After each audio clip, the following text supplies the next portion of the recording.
हर हर महादेव। ये कल जो आए थे एग्जिट पोल, उससे ये तो साफ हो गया कि ये जो भविष्यवाणियां की अलग अलग स्टेट के बारे में, और वो सारी जो है वो वैसे की वैसे एग्जिट पोल में बता रहा है कि भी एग्जिट पोल ये बोल रहा है कि वो सारी भविष्यवाणियां हमारी ईश्वर की कृपा से सही हो रही है।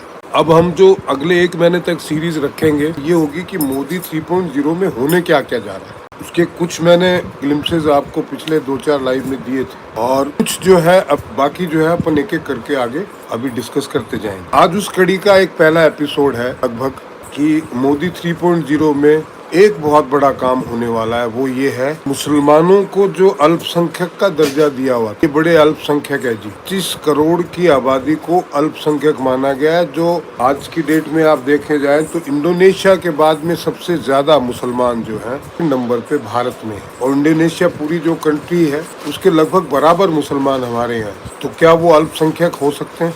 और अल्पसंख्यकों के नाम पे जो अल्पसंख्यकों को फैसिलिटी दी जाती है, वो सारी फैसिलिटी वो लोग उसका दोहन करते हैं। अब भैया बढ़ाने की जरूरत है। आपने देख लिया किस तरीके की झूठ, फरेब और इस चुनाव में क्या क्या नहीं बोला गया है। अभी और देखोगे आप आगे किस तरीके के दंगा फसाद और देश को जलाने का प्रयास किया जाएगा। अब बहुत सारे लोगों को हमारी जो मेंटलिटी है, जहनियत है, हमारे आचरण जैसे लोगों को जोड़ने की बहुत जरूरत है। और वो जो लोग जो छद्म नाम से, औरतों के नाम से, वो हिंदू औरतों के नाम से, ब्राह्मणों के नाम से, तो जो मुसलमान है, मुझे कोई मुसलमानों से नफरत नहीं है भैया। आप अपने नाम से भी हो सकते हैं। Rohini, thank you for your kind contribution. आप अपने नाम से भी रह सकते हैं। कुछ कल मैं नोट कर रहा था, कल सारे मैसेज मैंने रात को देर रात तक पढ़े, तो मुझे ये महसूस हुआ कि बहुत सारे लोग स्त्रियों के नाम से मुस्लिम लोगों ने अकाउंट खोले हुए हैं। उसकी आवश्यकता नहीं है, क्योंकि देखो बेवकूफ बनाने के लिए बहुत सारे चैनल, और ईश्वर की इतनी कृपा है भाई, ईश्वर की इतनी कृपा है। मैं अगर अपनी एनर्जी वेस्ट करूं तो ब्रह्मांड में पड़ी हुई सुई को भी ढूंढ सकता हूँ। तो जो लोग मुझे बीच में कुछ लोगों के इस तरीके के फोन भी आए थे, इसलिए मैं कह रहा, अदरवाइज कहने की आवश्यकता नहीं थी। इतने साल मैंने नहीं कहा। मुझसे मिलना चाहते हैं और ये, और मुझ पर हमले भी करने का प्रयास किया गया, वो ना करें कि उससे कोई फायदा नहीं हो। बांग्लादेश में 150 लोगों के बीच में मेरा बाल भी बांका नहीं हुआ अकेले का। उस प्रयास में ना पड़े भाई। जितने भी जो छद्म नाम से आए हुए लोग हैं, मेरा निवेदन है, 150 लोग मुस्लिम कंट्री में हथियारों के साथ अकेले का बाल भी बांका नहीं कर पाए, टच भी नहीं कर पाए। मेरे साथ तो महादेव चलते हैं। उस वहम में ना रहे कि बहुत जोर सा बूढ़ा सा साधु है, वहम में रहे ही ना, जोर हूँ नहीं। ठीक है, अब काम की बात करते हैं। कश्मीर में बहुसंख्यक है, केरल में लगभग आधी आबादी है, बंगाल में लगभग आधी आबादी है, आसाम में लगभग आधी आबादी है, उत्तर प्रदेश में लगभग 30% है, 25 से 30%, और भारत के अन्य स्टेट्स में भी 25 से 30% है। तो अल्पसंख्यक कैसे रहे, आप बताइए।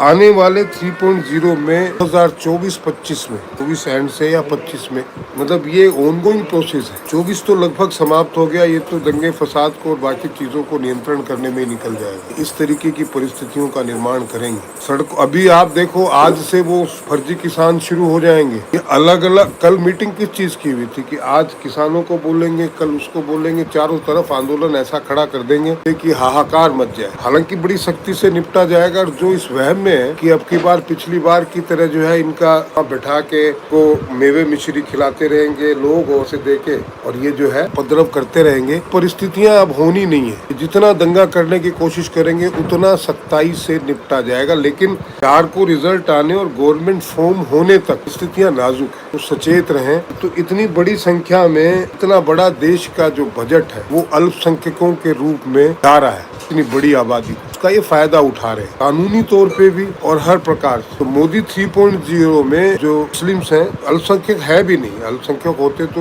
वो दर्जा बरकरार रखने की आवश्यकता थी, बट अल्पसंख्यक है नहीं, ये बहुसंख्यक में आते हैं। आधी चीजों का बंटवारा मांगते हैं, और थोड़े दिन बाद में तो अलग देश भी मांगेंगे। ऑलरेडी एक ले चुके हैं। तो इनको और इनका अल्पसंख्यक का दर्जा जो है खत्म होने वाला है मोदी 3.0। ये आज की भविष्यवाणी है, ये आप मान के चलिए।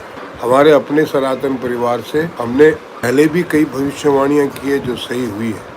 और यही बात, और कौन कौन से विषय होंगे, मैं पीछे भी एक से उसमें बना चुका और अभी और बना रहे।